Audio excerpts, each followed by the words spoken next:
Pouvez-vous, s'il vous plaît, dire votre numéro d'équipe à la caméra? Oui, on est l'équipe numéro 11. Good. Vous avez 15 minutes pour faire la présentation. Vous montrerez le temps restant à l'aide des cartons aux 7, 4 et 2 minutes et les 30 secondes restantes.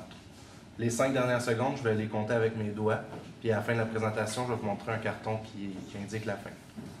Une période de questions d'une durée de 5 minutes chronométrée suivra. Après les 5 minutes, j'annoncerai la fin de celle-ci. Si vous êtes en train de répondre à une question, veuillez brièvement conclure. Veuillez, s'il vous plaît, rester dans la zone de captation vidéo délimitée par les marques au sol. Vous ne devez en aucun temps dévoiler la provenance de votre cégep sous peine de disqualification immédiate. À tous les observateurs, le silence vous sera demandé tout au long de la présentation et de la période de questions. Si vous désirez applaudir, vous devrez attendre à la fin de la période de questions. Vous ne devez en aucun temps dévoiler la provenance de l'équipe qui se présente. Aucune entrée ni sortie de la salle n'est permise durant la présentation ou la période de questions. Veuillez éteindre la sonnerie de vos téléphones. J'inviterai maintenant les juges à se présenter et vous pourrez par la suite débuter. Bonjour à vous, je me présente Étienne Chartier, je suis un des copropriétaires des fonds verts. Enchanté. Xavier Blanc, copropriétaire des fonds verts. Bonne chance. Merci. Simon Lahache, chef des opérations, je suis poste Canada pour la Mauricie, Boisclair et Appalaches.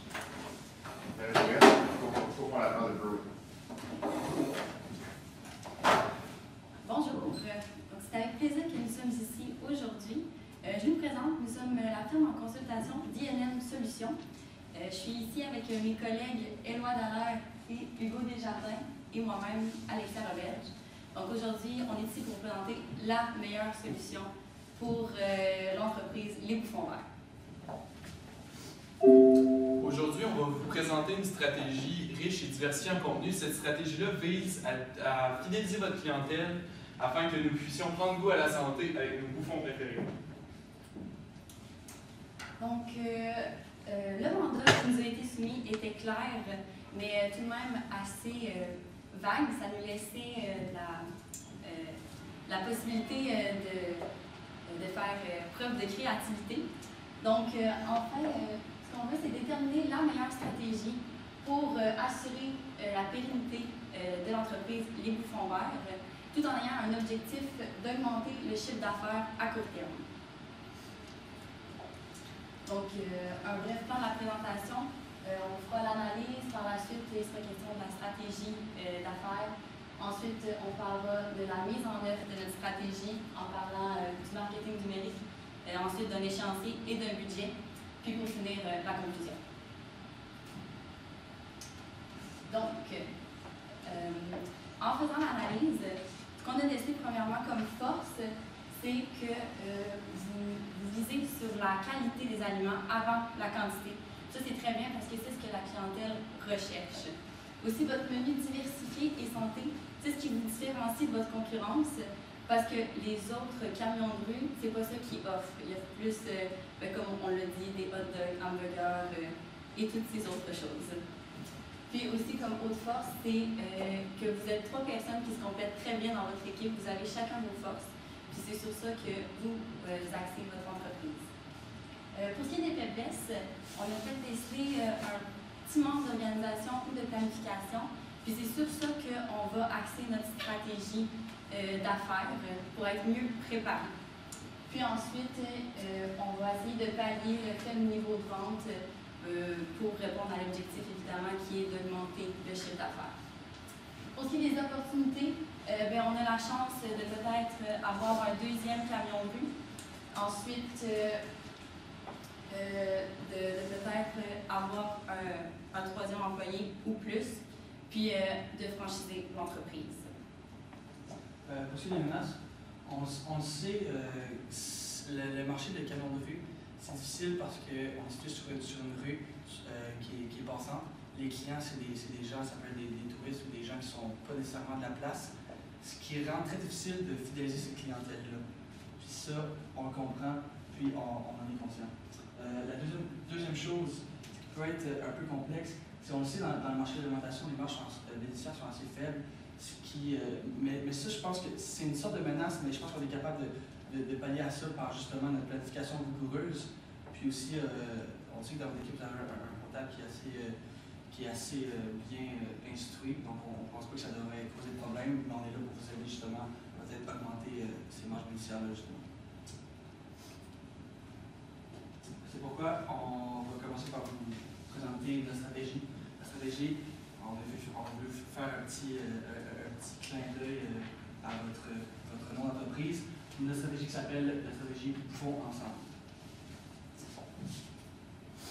D'abord, comme on l'a mentionné brièvement plus tôt, on va vraiment axer sur se construire une clientèle. On sait, dans votre dernière année financière, vous avez fait un 18 000 de revenus de vente, en fond. Puis, si on veut se permettre d'augmenter ces banques-là, d'augmenter notre volume de production à long terme, maintenant, ce qu'il faut faire, c'est vraiment de se créer une clientèle, de se créer une marque, que les gens s'associent à l'entreprise. Ça va passer justement par un marketing viral, puis une création de contenu via les médias sociaux qui va vraiment être rigoureuse puis diversifiée. Comment on va le faire plus précisément? On a vu une liste dans les événements dans lesquels vous assistiez pendant la saison pendant votre saison d'activité, comme le Festival Saint-Tite, plusieurs autres aussi. On a noté aussi qu'il y avait quelques événements qui étaient plus à caractère local, comme les fêtes de la Saint-Jean-Baptiste, comme ça. Nous, ce qu'on propose, c'est vraiment de viser plus gros. On sait qu'il y a une limite dans un été de fin de semaine d'événements qu'on peut assister, disons une quinzaine, une douzaine maximum. Nous, ce qu'on pense, c'est justement quand on n'a pas beaucoup de fin de semaine, qu'on n'a pas beaucoup de production, qu'on a seulement un camion, c'est qu'on veut justement augmenter le niveau d'envergure dans les événements dans lesquels on va assister. On pense notamment au Festival de Jazz de Montréal. Là, on a donné des exemples de Montréal parce qu'on sait que Montréal, c'est une ville multiculturelle. Il y a des événements à chaque fin de semaine de l'été, comme Oshaga, Montréal, les Sonic, tout ça.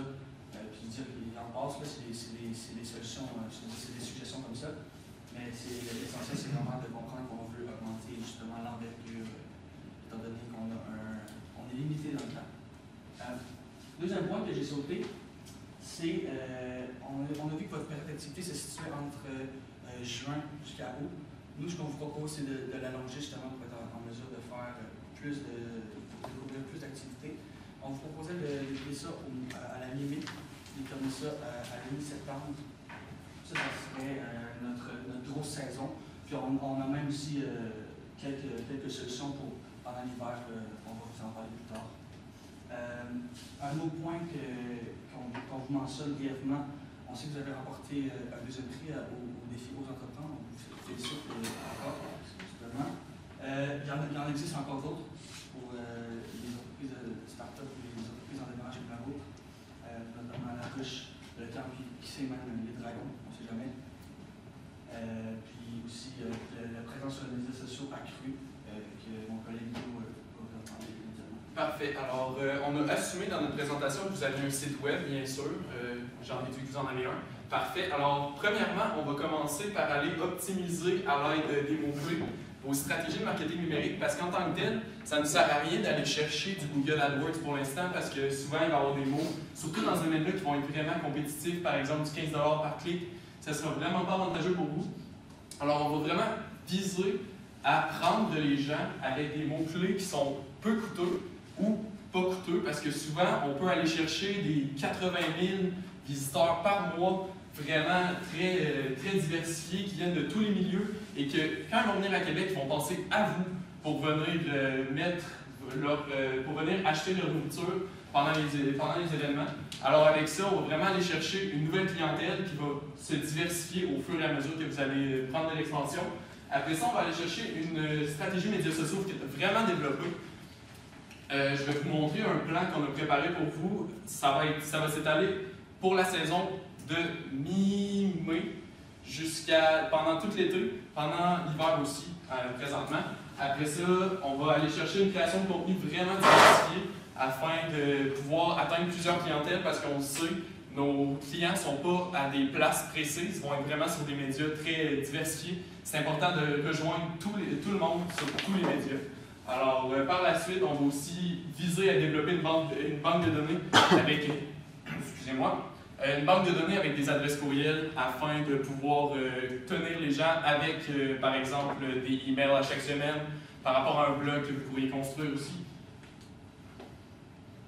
Alors, voici notre calendrier de publication. Donc, de l'année septembre à l'année mai, on va aller chercher vraiment du contenu tel que les blogs, capsules vidéo.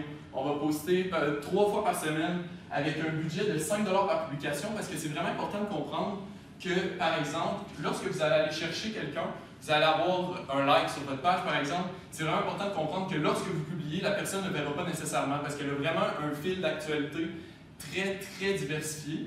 Donc, elle va voir plein de choses passer et elle ne portera pas nécessairement attention à la publication qu'elle va voir de vous. Donc, c'est vraiment important de mettre, par exemple, 5 $ par publication pour une seule journée. Ce n'est pas nécessaire de l'étendre pour plus que ça. Donc, on met une seule journée. Les clients que vous voulez rejoindre vont voir ce qu'ils ont besoin de voir et ils vont mettre plus d'attention sur vos publications. Par la suite, de mi-mai à mi-septembre, on va aller chercher blog, concours, événements et photos. 3 par semaine encore, mais 10 $ par publication étant donné que c'est vraiment une plus grosse saison. Je ne sais pas si on l'avait mentionné plus tôt, mais on voulait aller aussi chercher des événements plus hivernaux afin d'aller chercher cette clientèle-là qui est pendant l'hiver et qui est qui reçoit beaucoup moins d'attention de votre part pour l'instant. On aimerait vraiment ça, développer ça dans les festivals qui se déroulent par exemple Montréal et Québec durant l'hiver. Sinon, ça va pas mal faire le tour de ça. On avait aussi prévu une période en début d'année, fin de votre saison d'activité, dans le fond, fin de votre période estivale. On va aller chercher vraiment une fin de semaine. Vous trouvez quelqu'un, je suis persuadé que vous avez quelqu'un dans vos amis qui va être super bon en photo. Alors, on va aller chercher cette personne-là, on va lui dire est-ce que tu pourrais me faire un contrat pour des frais moindres, étant donné qu'on est bons amis. Alors là, la personne va réussir à descendre son prix. Vous allez faire une fin de semaine complète, vous prenez des photos de tous vos produits, tous vos mets. Comme ça, pour tout le reste de la saison, vous n'avez pas besoin de penser à ce que vous allez publier. Vous les avez déjà dans une banque. Vous mettez ça par exemple sur Google Photos, vous mettez toutes vos photos là. Et le tour est joué. Alors là, vous avez toutes vos photos et éventuellement, à chaque semaine, vous allez chercher vos photos là, vous les publiez. Alors ça, c'est une semaine, par exemple, selon notre stratégie, qui est bien sûr la meilleure stratégie, je pense qu'on peut l'asser répéter. Alors là, lundi, on va aller chercher photos de plats sur Instagram, mais ça, éventuellement, il faudrait vraiment mixer à chaque semaine, parce que là, on va avoir photos de plats sur Instagram le lundi, capsule culinaire le mercredi, et un article de blog. On avait dans le fond pensé à faire un article de blog par semaine afin de diversifier vos activités, d'aller chercher la clientèle. Surtout que sur Facebook, ça coûte quasiment rien aller chercher des likes pour un blog. Vous pouvez, pour un budget de 10 $, vous pouvez aller chercher facilement dans les 300-400 personnes qui aiment ce sujet-là. Ça va vous coûter environ 25 cents par clic dans ces domaines-là, surtout sur Facebook. C'est vraiment, vraiment avantageux pour vous. Capsule culinaire, dans le fond, rapidement. C'est vraiment plus, exemple, vous voulez montrer comment vous faites vos mets ou votre super roulotte que vous avez construite, vous pourriez faire un tutoriel comment construire une roulotte pour les gens qui veulent partir un camion de rue. C'est vraiment une façon d'aller diversifier vos activités et d'aller rejoindre vraiment plus de monde qui vont s'associer à vous, par exemple. Donc, excusez-moi. Lancement de la saison estivale, on va aller chercher concours. Avec les concours, on va faire un concours pour les nouveaux menus. Dans le fond, les nouveaux menus, ça va être, on va essayer d'intégrer des trios qui vont intégrer toutes vos offres, par exemple un smoothie aux graines de chia. C'est un exemple que je peux vous donner qui va aller avec vos menus déjà très verts. On va aller chercher ça, puis on va essayer de faire un concours, par exemple, gagner votre trio sur nos pages Facebook, afin d'aller chercher des adresses courriels que les gens vont pouvoir rentrer et ça va vous faire une banque de données. Les gens vont être contents, et vous aussi. En ce qui a trait aussi au nouveau menu, on avait pensé pour le lancement de la saison estivale de lancer une nouvelle recette. C'est-à-dire on arrive avec une nouvelle recette dans les événements. Vous allez pouvoir faire des dégustations gratuites, des petites bouchées, vraiment d'en donner aux gens. Puis ça va permettre de fidéliser votre clientèle puis de vous faire connaître. Ensuite, quand on parle de faire un calendrier de présentation des événements à venir, c'est qu'avant de commencer votre saison, faites un calendrier, donc c'est-à-dire on va être dans tel endroit à tel moment pour votre clientèle soit au courant. Puis ensuite, en ce qui a fait les newsletters, c'est directement en lien avec les concours. En faisant des concours, on est capable d'aller chercher des adresses courriels. Puis ainsi, on se crée une banque de données d'adresses courriels, puis on va pouvoir tenir notre clientèle au courant en leur envoyant des informations une fois par mois en parlant de concours et en parlant de l'entreprise. Échéancier, on est rendu. Il y avait des solutions qui avaient été proposées, comme l'achat d'un deuxième food truck. Nous, ce qu'on pense, pour débuter, comme on l'a mentionné pour l'hiver 2018-2019, c'est vraiment de se concentrer sur le développement de la marque avec la création de contenu diversifié pour aller justement se créer une clientèle qui s'associe à l'entreprise des Bouffons Verts.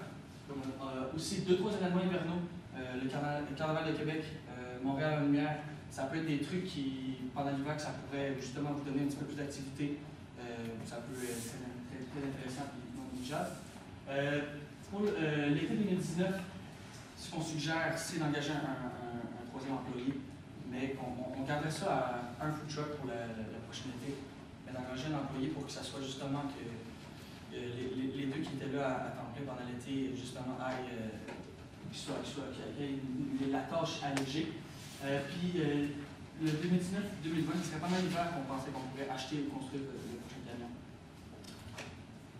Pour ce qui est du budget, rapidement, 540 par année, c'est vraiment pas cher, c'est vraiment abordable le marketing numérique. 4600 par employé supplémentaire, on pensera à 2020 et l'été prochain d'en rajouter 3 pour le nouveau food truck. Pour ce qui est 8 000 $, on ne savait pas trop si vous aviez intérêt à le construire ou moins de nouveau. C'est terminé. Oui, c'est ça. Bon. Désolé. Ouvert à une période de questions. Moi, j'en ai ici. Vous avez parlé beaucoup de marketing numérique, donc vraiment prendre la notoriété sur tous les réseaux sociaux, toutes les plateformes comme ça. C'est quoi un peu je connais un peu moins ce milieu, c'est quoi les retombées financières de ça? Mais éventuellement, on peut aller chercher un très bon retour sur investissement. On parle, dépendamment du milieu, d'un retour d'investissement d'environ 300%. Si on réussit à optimiser ça vraiment au maximum, on va réussir à aller chercher des chiffres vraiment, vraiment intéressants avec le marketing numérique. Mais ce qui serait intéressant aussi éventuellement, on ne l'a pas mentionné, mais ce qui serait vraiment intéressant, ce serait de développer par exemple un service en ligne de traiteur qui pourrait être super intéressant pour vous. Et ça, c'est vraiment dans le futur, pas vraiment rapproché. Fait que nous autres, on s'est vraiment centré sur le futur proche. Éventuellement, si vous voulez nous engager pour un deuxième mandat, on serait très ouvert à ça. Alors, éventuellement, c'est ça, c'est un retour super intéressant qui va pouvoir être très avantageux pour vous. Cool. Sinon, aussi, j'avais une autre question. Vous avez parlé aussi des événements hivernaux, vraiment qu'on soit ouvert plus l'hiver. Vous en pensez quoi, vous, d'un food truck qui vend de la salade à moins 30? De la soupe végé. La soupe végé, il y a plein d'opportunités à aller chercher. Vous pouvez aller chercher un chocolat chaud qui va être, je sais pas moi, biologique. Il y a vraiment plein de mets que vous pouvez aller chercher qui vont être diversifiés, mais qui vont être vraiment spécifiques à votre section hivernale d'activité. Ça pourrait être des mets spécifiques à cette section-là, à cette saison-là, qui ne sont pas disponibles. Donc, adapter mon menu, en fait, dépendamment de la saison à laquelle je vais. Exactement. Cool. Ça peut être la création d'un menu de breuvage chaud, par exemple, breuvage chanté qui sont chauds, ça peut être ça, ça peut être des plats aussi, justement. Le truc, c'est vraiment d'adapter selon la saison, selon la clientèle. Encore une fois, si vous faites ça, en hiver, vous allez vous positionner sur un marché qui n'est pas encore vraiment développé parce que quand on regarde tous les types de camions bleus qu'il y a lors des événements hivernaux, ben, c'est encore plus une fois la malbouffe, si on veut. La question. Au niveau des marketing numériques, on en parle souvent, c'est dans la marque, c'est normal. Moi, je me pose une question. Moi, je ne connais pas leur marque, je ne connais pas Bouffons Verts, je ne les connaissais pas avant d'avoir lu un peu comme vous. Comment vous allez faire avec la publicité Google pour faire le lien entre les deux? Par exemple, je suis au marathon de Québec, puis là, comment je vais faire pour savoir qu'eux, ils vont être là avec du marketing numérique? Mais éventuellement, parce que ce qu'on vise vraiment, je ne vise pas à payer. On ne vise pas du tout à payer en ce moment. Parce que vraiment, il y a beaucoup d'opportunités, surtout sur Google, d'aller chercher des gens gratuitement, d'aller chercher un trafic vraiment de qualité. Parce que quand les gens recherchent sur Google, 80% de ces gens-là vont chercher à aller acheter quelque chose. Tandis qu'avec Facebook, on va regarder un taux de conversion plus plus dans les alentours de 1%, donc une personne à chaque 100 personnes qui vont visiter votre lien va aller acheter quelque chose ou va vraiment être intéressé à votre service. Tandis que Google, c'est vraiment de la clientèle gratuite. Vous faites votre Search Engine Optimization bien et vous pouvez aller chercher des clients en quantité industrielle. Alors, vraiment, ça va être de plus aller chercher ces clients-là, mais pas nécessairement de viser à identifier d'où vient la clientèle, parce que ça, c'est sûr que ça se fait avec un pixel qui devrait être implanté sur le site internet, mais c'est plus d'aller chercher ces clients-là. Si je parlais juste pour résumer, dans le fond, moi, consommateur qui sont au marathon, je vais écrire sur Google, par exemple, rap végétarien marathon Québec. Il y a 80 000, parce que vous avez parlé de 80 000 personnes. Il y a 80 000 personnes qui vont poser des questions, qui vont chercher rap végétarien marathon Québec. Mais éventuellement, c'est parce que ça, c'est plus un chiffre, par exemple. Parce que éventuellement, c'est possible d'aller chercher, mais c'est sûr qu'avec un site bilingue, on va aller chercher beaucoup plus de monde. Puis éventuellement, par exemple, que vous voulez vous associer à un événement, il faudrait que ce soit présent dans le titre de votre recherche. Alors, vous avez votre lien, vous allez avoir le titre, vous allez avoir la description. Alors là, on va mettre tous les mots-clés qui sont vraiment peu dispendieux. Dans le fond, on ne les paye pas parce que c'est des mots qui vont être faciles. C'est ça va se classer super facilement parce que c'est des mots avec peu de compétition. Donc, on va aller chercher ces mots-là, on va les rentrer. Et vu que c'est vraiment précis, on va attirer toute la clientèle dont on a besoin. Parce que vu que vous recherchez rap végétarien pour le Marathon de Québec, vous savez que c'est ces raps-là qui vont être adaptés au Marathon de Québec. Donc là, on va aller chercher exactement la clientèle qu'on veut et c'est exactement ça qu'il faut faire. Vous avez parlé en fond numérique, c'est assez complet comme stratégie, mais au quotidien, sur le terrain, comment vous voulez attirer les gens vers les fonds verts? Ce qu'on a parlé, c'est vraiment faire une distinction entre la période estivale, qui là, la stratégie de marketing numérique, ça va être. Les jeux, ils n'ont pas nécessairement le temps de faire des capsules vidéo et des capsules culinaires. C'est ça que ça va être plus concentré pour l'hiver. Et sur le terrain, ça va vraiment être de promouvoir les événements à lesquels on assiste. Ça va être des éducations qui vont être simples. Non, je parle, en fond, on est au festival, là, peu importe comment on attire la foule vers l'éducation. On ne parle pas de numérique, rien. Okay. Éventuellement, moi j'avais pensé, je ne sais pas si c'est une bonne idée, là, mais vous pourriez représenter, puisque c'est bouffon, mais vous avez comme un calembour ici. Alors vous allez aller chercher deux sens à votre mot. J'avais pensé que ça pourrait être intéressant d'aller chercher vraiment une mascotte de bouffon verte. Alors là, on pourrait aller chercher les gens, on met la mascotte, on dit, nous on vend de la nourriture vraiment verte, on vend de la nourriture bio, on va contribuer à votre bonne santé dans un festival. C'est assez impressionnant. Alors là, on va aller chercher les gens avec cette mascotte-là qui va vraiment être... J'ai plein d'idées pour la mascotte, c'est vraiment diversifié. La période de questions est terminée. Merci.